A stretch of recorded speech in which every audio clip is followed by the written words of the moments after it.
नमस्कार, आप देख रहे हैं टीएनए और मैं हूं अंकित पचौरी। कोरोना से तड़पते प्रदेश में जहां हर पल किसी न किसी बासिंदे की जीवन लीला समाप्त हो रही है, ऐसे में जिम्मेदारों से सवाल पूछना लाजमी हो गया है। हालांकि तय करना मुश्किल है कि जिम्मेदार है कौन। अगर हम हाल ही में बंगाल में कोरोना फैलाकर लौटे मोदी जी को जिम्मेदार कहें तो जिम्मेदारी शब्द का मखौल उड़ाने जैसा प्रतीत होगा। वर्तमान में सरकारी मौत के आंकड़ों और ज़मीनी हकीकत में आकाश पाताल का अंतर नजर आ रहा है। भोपाल के महज एक भदभदा शमशान में 20 अप्रैल को 94 चिताएं कोरोना प्रोटोकॉल से जलाई गईं और सरकारी आंकड़े कहते हैं कि इस दिन महज 3 लोगों की जान कोरोना से गई है। सरकार की माने तो 16 अप्रैल को आंकड़े जारी किए गए कि बीते महीने में कोरोना से प्रदेश में 37 जानें गईं, जबकि प्रदेश में 1100 लोगों की मौत हुई और इनमें से 800 लोगों का अंतिम संस्कार कोरोना प्रोटोकॉल के तहत कर दिया गया।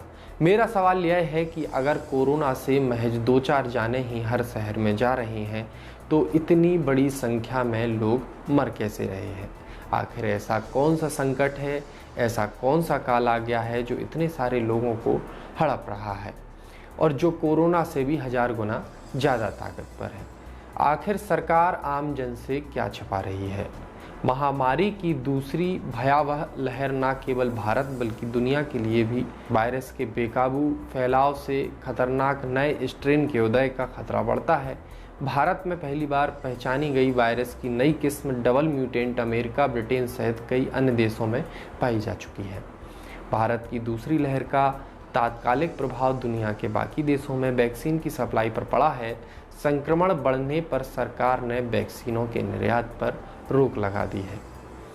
भीड़ भरे शहरों और कमज़ोर स्वास्थ्य सेवाओं के कारण भारत में किसी संक्रामक बीमारी पर काबू पाना आसान नहीं है। फिर भी सितंबर 2020 में शिखर पर पहुंची पहली लहर में मौतों की संख्या आश्चर्यजनक रूप से कम थी।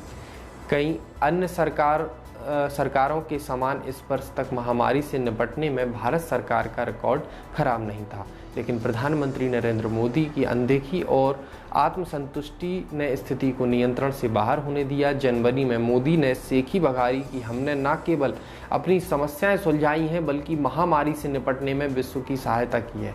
उधर मार्च की शुरुआत में जब विपक्ष शासित महाराष्ट्र में मामले बढ़ना शुरू हुए तो मोदी सरकार ने राज्य सरकार को गिराने की उम्मीद में उसकी मदद करने की बजाय उस पर हमले किए। राजनीतिक फ़ायदा उठाने के लिए मोदी के लगातार जारी अभियान की झलक इस माह विधानसभा चुनाव के दौरान पश्चिम बंगाल में दिखाई पड़ी है। वहीं मध्य प्रदेश के मुख्यमंत्री भी कहते रहे कि हमारे पास व्यवस्थाओं की कोई कमी नहीं है और कभी लोग ऑक्सीजन की कमी तो कभी रेमडेसिविर इंजेक्शन के ना मिलने से लोगों की मौत हो गई।